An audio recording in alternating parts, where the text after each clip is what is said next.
Good morning. Good morning, board and staff.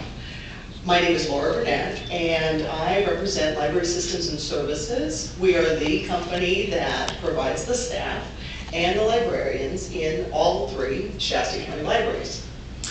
I'm here today to talk about the staff's perspective and also to let you know that our company of librarians fully supports this effort, and we see a lot of groups putting together library plans, and this one is rock solid.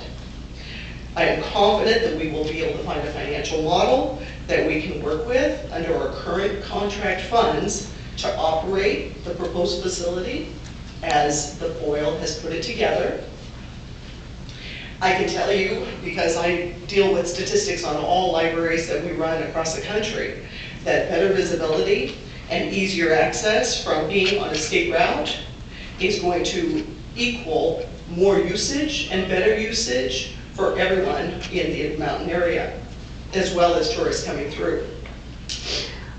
The new facility will also better accommodate a lot of technology that I know we would love to be able to put into the Burney Library, but the current facility does not allow. And having these technologies will also allow us to have more hours in that particular location. The large number of card holders that you have just for this small area is amazing, and the superior quality of the collection that we're able to offer, because you have these three libraries sharing all of their materials, is a reflection that Burney loves its library and deserves to have a facility that will meet their current needs and future needs. Laura, thank you. Appreciate it. Supervisor Vaughn. Ms. Burnett, I have a question for you, please. The chairman's going to allow it. I want to clarify something, make sure I heard it correctly. Did I hear you say that there would be no additional funds needed to operate this new library? Is that what you said?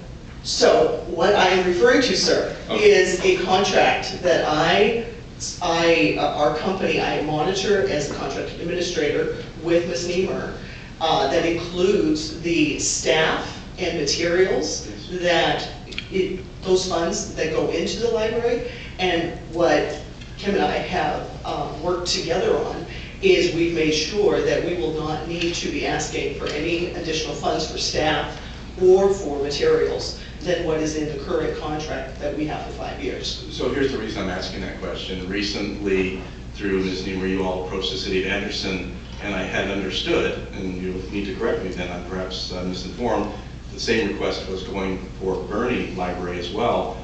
You approached the city of Anderson because you needed more funds to operate the library, and I had been told that was the same request coming forward for Burney. Yes, well, and short maybe $10,000 to $20,000. Anderson committed an additional $10,000, 20 maybe. So we did reduce $10,000 from the Burney operations. We have a staff member up there, and Laura can elaborate, but who spent 8 hours a week in non-open hours processing materials, since she's the single employee. And so basically we eliminated that shift, and that's how we achieved the savings in Burney. What Laura alluded to, which may not be clear to those of us that aren't in library business, is that library business, especially in smaller remote communities, is using a lot more non-staffed operating hours. So where you use your library card to get in and check out on your own, where you there might be phone calls that are sent down to Reading instead of at Burney. So there's some interesting non-staff, because really staff time is the hours in the contract that Laura manages, but we would be looking for potentially even where you have holds and things in a less secure area. We're lucky that Burney is one of our safest locations, and there's good community policing there amongst the residents. So we're looking at some, I guess I would probably categorize it as alternative service models that would allow for access and maybe using more technology to do that. Kind of like when you sometimes in cities you go in an ATM machine, you have to use your ATM card to get in the door, something like that with your library card. Thank you, Chairman Kehoe, for allowing me. Thank you, ladies.